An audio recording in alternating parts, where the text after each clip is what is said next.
tape recorder has been a big benefit to us in passing through the time away and our transit out to the moon. And it's rather odd to see it floating like this in Odyssey while it's playing the theme from 2001. April 13th, 1970. The mood could only be described as relaxed.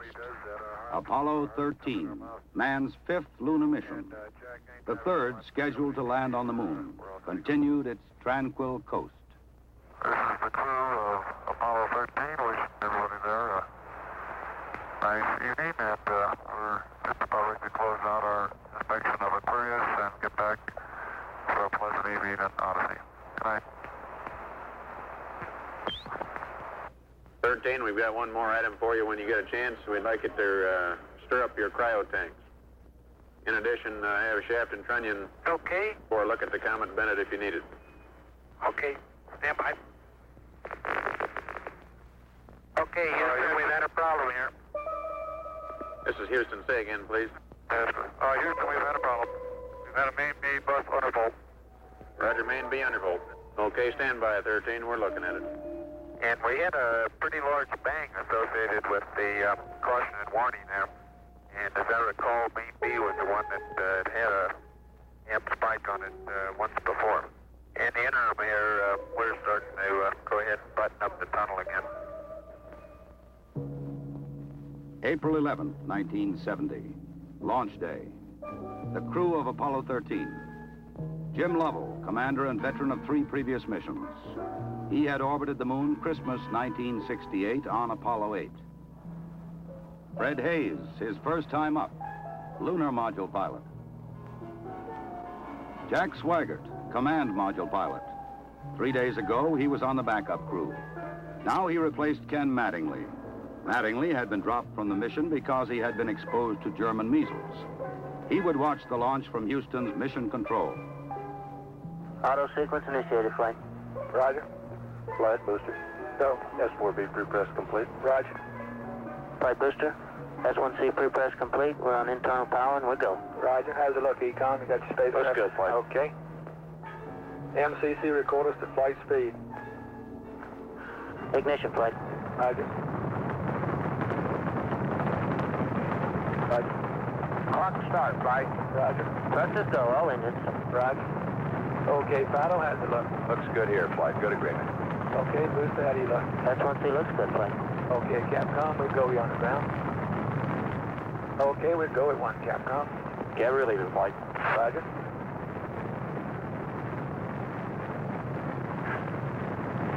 Booster, how do you look? We look good, flight. We go. Okay, Fido. We're go, flight. Looks good here. Guys, how's it look? Good, flight. Okay, Econ, GNC. Looks good, flight. Looks good, flight. Okay, Sergeant. Looks fine. Through max Q and we go, flight. Roger, booster. And go for staging, Capcom. Confirm and board out, flight. Roger. Staging, flight. Roger. Flight fighter trajectory confirmed staging. Roger. Flight booster, then board out was way early. Okay. Flight confirmed. Number 5 engine down. Roger. Booster, you don't see any problem with that, though, do you? Negative, not right now, flight. All the other engines are go. The next step in the routine of lunar flight was to burn out of Earth orbit toward the moon, then pull free of the third stage and dock with the lunar module Aquarius. At the controls of the command module Odyssey, Jack Swigert. We're hard docked, Houston. Roger, understand hard dock. Good deal. They pulled Aquarius away from the Saturn third stage, the S4B. Okay, I can see the S4B now at the hatch window. Odyssey and Aquarius moved away from Earth toward the moon.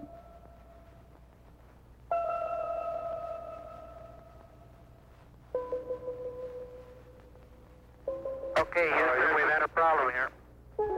5 guidance. Go guidance. We've had a hardware restart. I don't know what it was. Okay. Houston, we've had a problem. We've had a main B bus undervolt. You see an AC bus undervolt there, guidance? Or ECOM? Negative, flight. Believe the crew reported it. We got a main B undervolt. We may have had an instrumentation problem, flight. Roger. And we had a pretty large bang associated with the caution and warning there. The sensation I had, that I had felt a vibration accompanying the bang, not a large vibration or shudder. Is there any kind of leads we can give them? Are we looking at instrumentation, or we got a real problem, or what? We're reading 0 N2 pressure in fuel cell 1 and 13 PSI on fuel cell 3 O2 pressure. Okay, Barrett, what do you want to do? Open circuit fuel cell 1 and 3? That's firm flight. Shut down the reactance valve, and I asked for a reconfirmation, since when you do that, it's sort of irreversible. If you shut one of these things down, they only can be restarted from ground support equipment. Yeah, that's because of AC. And it looks to me, looking out the hatch, that we are venting something. We are venting something out into space. Okay, let's everybody think of the kind of things we'd be venting. GNC, you got anything that looks abnormal in your system? Negative flight.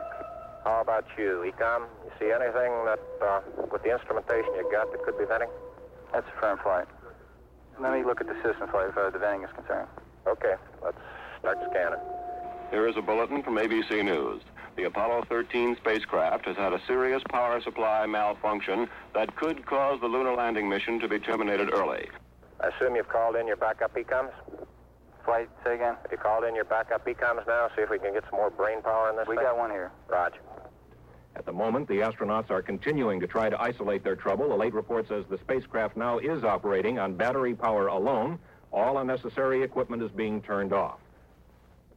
Okay, now let's everybody keep cool. We got the LEM still attached. The LEM spacecraft's good, so if we need to get back home, we got a LEM to do a good portion of it with. Okay, let's make sure that we don't do anything that's going to blow our CSM electrical power with the batteries, or that will cause us to lose the main or the fuel cell number 2.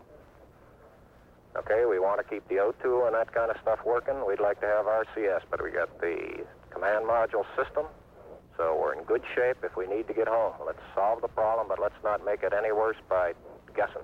My concern was increasing all the time. It went from, I wonder what this is going to do to the landing, to I wonder if we can get back home again. Okay, I'm coming back to you. Flight. Go ahead. I think the best thing we can do right now is start a power down. Right about then, it was quite apparent to me that it was just a question of time that the command module was going to be dead. You don't want to get fuel cell pumps off, do you? We can do that on fuel cell number 1 flight. Okay, well, let's make sure we don't blow the whole mission. The thing that concerns me is throwing equipment. We had a problem. We don't know the cause of the problem. Flight, I've got a feeling we've lost 2 fuel cells. I hate to put it that way, but I don't know why we've lost them. It doesn't all tag up. Network from Flight. Flight network. Bring me up another computer in the RTCC, will you? We got one machine on the RTCC, and we got dual CPs downstairs. Okay, I want another machine up in the RTCC, and I want a bunch of guys capable of running D-logs down there. Roger that. What all this means is only speculation at this point. First, though there has been some tumbling or rotation of the spacecraft, the astronauts do not appear to be in any immediate danger. I'll tell you what, GNC, can you get somebody in the back room to try to figure out what the equivalent delta V is we're getting, so that we can see if we can backtrack to see if we can figure out what's venting? Roger, we'll give it a try, Flight. Okay? When I looked up and saw both oxygen pressures, one absolutely 0 and the other one going down, it dawned on me, and I'm sure Jack and Fred about the same time, that we were indeed in serious trouble. The only way to survive the situation was to transfer to the LEM. Flight Econ. Go ahead, Econ. The pressure in O2 tank 1 is all the way down to 297. We better think about getting in the LEM or using the LEM systems. I'd say this is as serious a situation as we have ever had in manned space flight. We've always called the LEM a good lifeboat under those circumstances.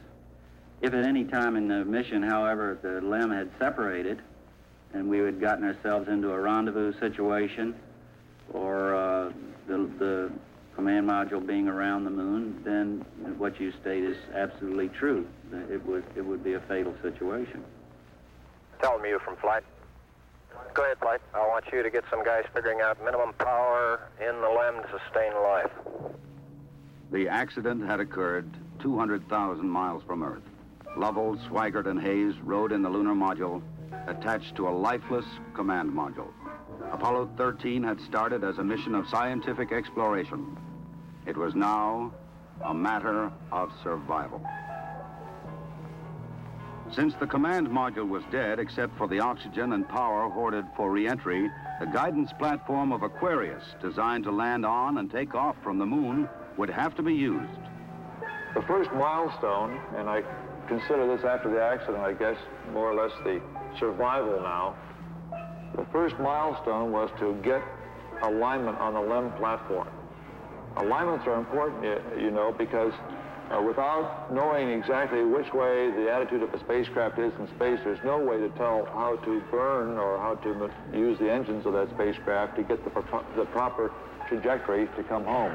The position we are now on the Earth-Moon plane, we have to go around the moon to get back if we're going to use the DIPS engine. You would have had enough capability with the SPS engine, but of course we don't dare use that now. So we have to go up to the back side of the moon and come back. To get into the correct orbit around the moon, the crew had burned out of a trajectory that would automatically bring them back to Earth. They would have to get back onto a safe course toward Earth.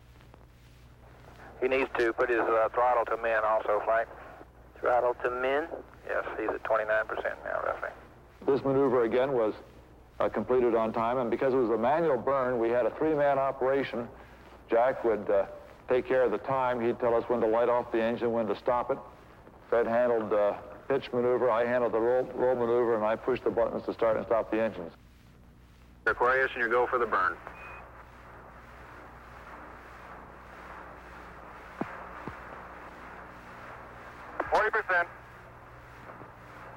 Okay, Aquarius, you're looking good.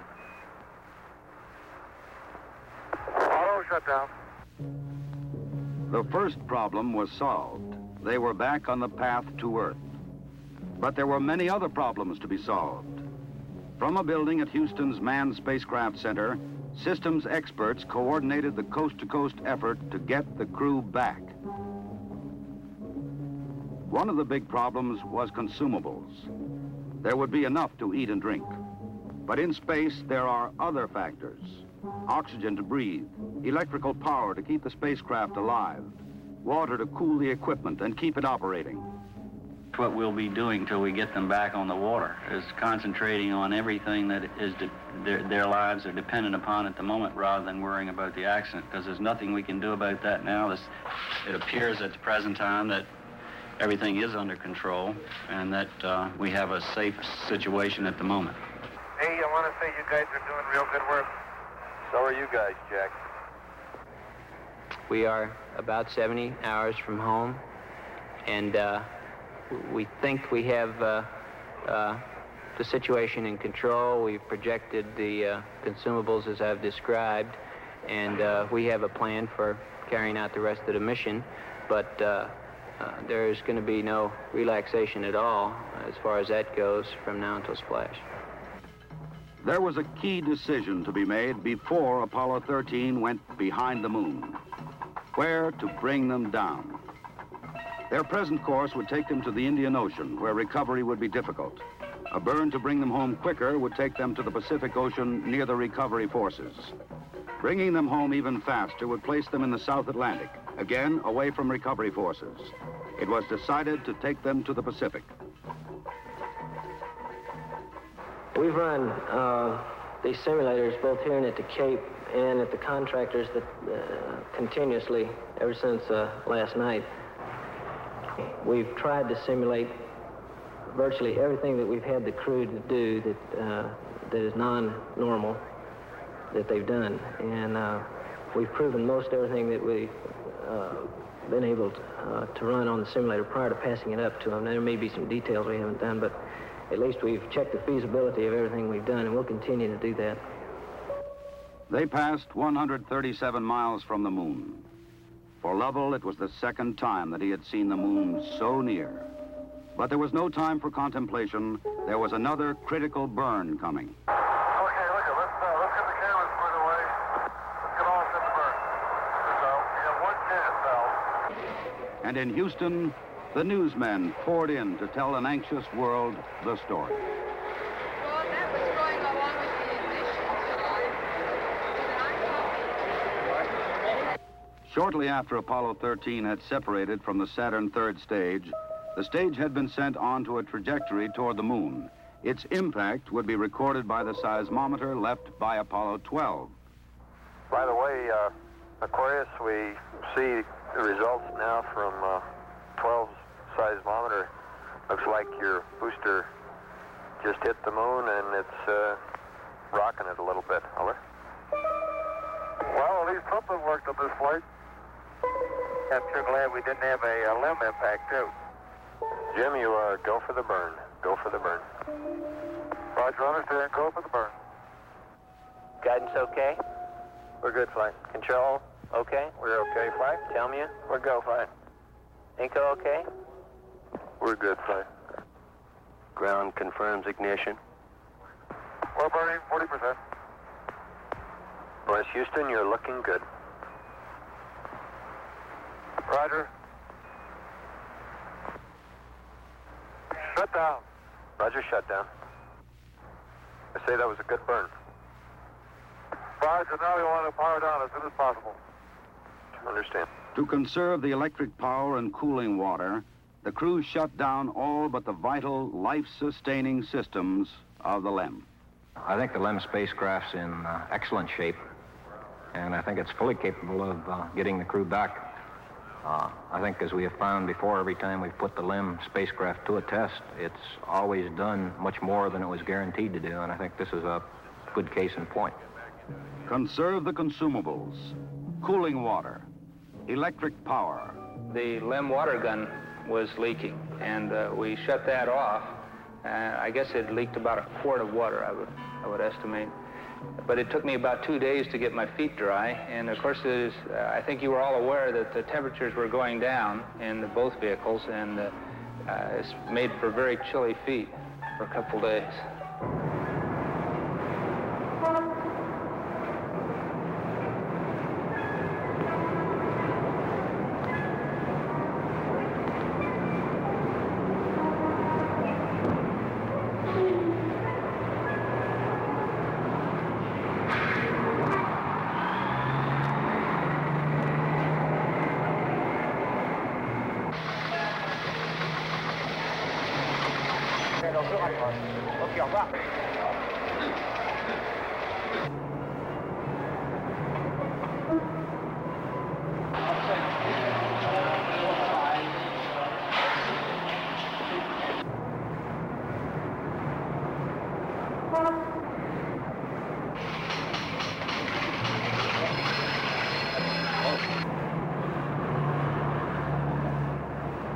Lord, your astronauts will come back safe. If I may be serious for one moment and ask the entire audience for a moment of prayer for the crewmen of the Apollo 13. We'll hold silence for a moment, please.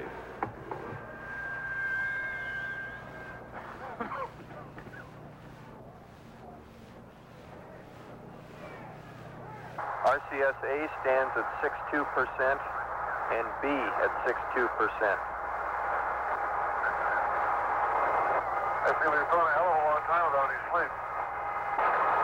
We're going to have to start thinking about getting people back to sleep again because I didn't have any sleep last night at all.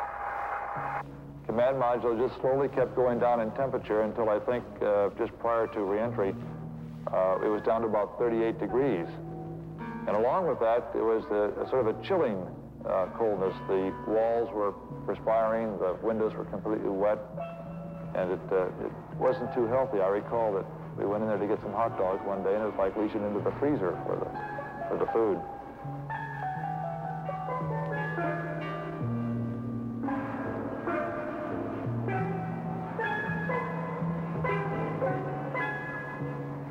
If you want my opinion of how they handled the situation when it happened, they handled it exactly like we'd expect them to. They were about as well on top of it as anybody could be knowing what we knew, which isn't very much, I'll have to admit. But I think they did everything right within the knowledge that was available to us in a timely fashion, which is what all we expect of them. I think they did a beautiful job of it. We actually had a third little sleep restraint, which Fred then put on and buttoned up and kept a little bit warm. The astronauts faced another problem, their own exhaled breath. The lithium hydroxide chemical to take carbon dioxide out of the air was not sufficient in the lunar module. They would have to adapt the canisters from the command module to fit the hoses in the LEM. On the ground, an adapter was fashioned from materials the crew had available in the LEM. Cardboard from a checklist, plastic bags, and tape. After checkout in an environmental chamber, the directions for construction were sent up to Aquarius. At this point in time, I think the partial pressure of carbon dioxide was reading about 15 millimeters. And we constructed 2 of these things and put them online, and I think within an hour, the partial pressure of CO2 was down to 2/10. So you see that survival now became one of initiative and ingenuity, and it was one which the ground continually helped us along. We had all kinds of people on the ground trying to think up ways of extending our lifetime. There would be still another burn, a mid-course correction to get Apollo 13 into the narrow corridor through the atmosphere for a safe return to Earth. We're at burn attitude, flight. Knowledge. Ignition. Thrust looks good. Shut down. Hang in there, it won't be long. There were moments when I didn't know how much consumables we had, whether we could make it back or not, but in a situation like that, there's only one thing you can do. You just keep going, and you just keep thinking up where you can get more consumables. And so that's exactly what we did. On April 17th, they prepared for re-entry. After a small course correction burn, they jettisoned the damaged service module. Step. Copy that. And there's one whole side of that spacecraft missing. Is that right? The whole panel is blown out, almost from the base to the engine. Really a mess. Man, that's unbelievable. Next, they got back into Odyssey to jettison Aquarius prior to entry into the atmosphere. Okay, copy that. Farewell, Aquarius, and we thank you. Okay, LOS in a minute or a minute and a half. At entry attitude, we'd like Omni Charlie. And welcome home. Thank you.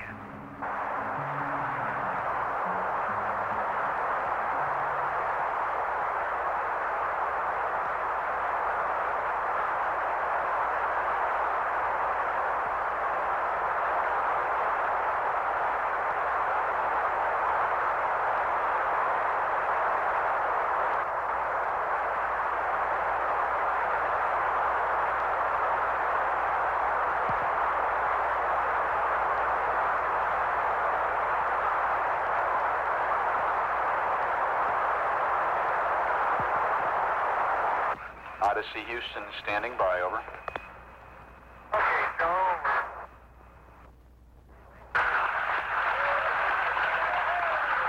Odyssey Houston, we show you on the mains. It really looks great. Apollo 13, this is recovery, over. They're going through 5,000. Roger, Apollo 13, this is recovery, and your chutes look good. Apollo 13, this is recovery. We observed your RCS burn, over. The recovery, Apollo 13 is descending. Apollo 6, this is recovery, over. Well, the one question at this time, the three chutes are displaced in the water. 0 degrees, magnetic 3.5 miles. He came up. He was 0, Roger. This 401, the command module is stable 1 at this time. They're riding comfortably. The vertical axis are approximately degrees. Swim 1, cleared into position for 3, the other 2 shooting. Swim 1, Roger. Okay, swim 2, you win lap 270.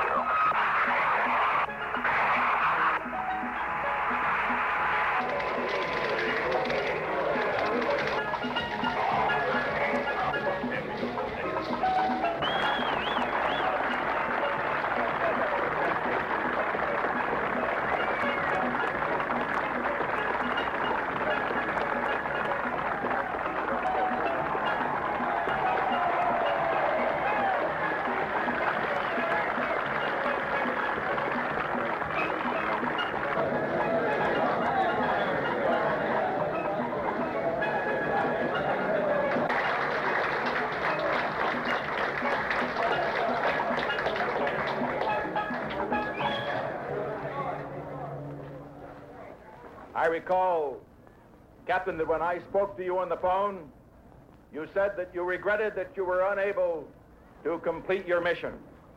I hereby declare that this was a successful mission. From the start, the exploration of space has been hazardous adventure.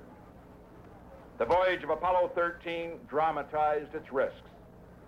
The men of Apollo 13, by their poise and skill under the most intense kind of pressure, epitomized the character that accepts danger and surmounts it. Theirs is the spirit that built America. Your mission served your country. It served to remind us all of our proud heritage of a nation, to remind us that in this age of technicians and scientific marvels, that the individual still counts, that in a crisis, the character of a man or of men will make the difference. GNC, go. Surgeon, go. Procedures, go. AFD, go. Network, go. Computer soup, go. Raj, network, give me an Amber. RTC on AFD conference. RTC's on the FD conference. Okay, all flight controllers, let's play it cool.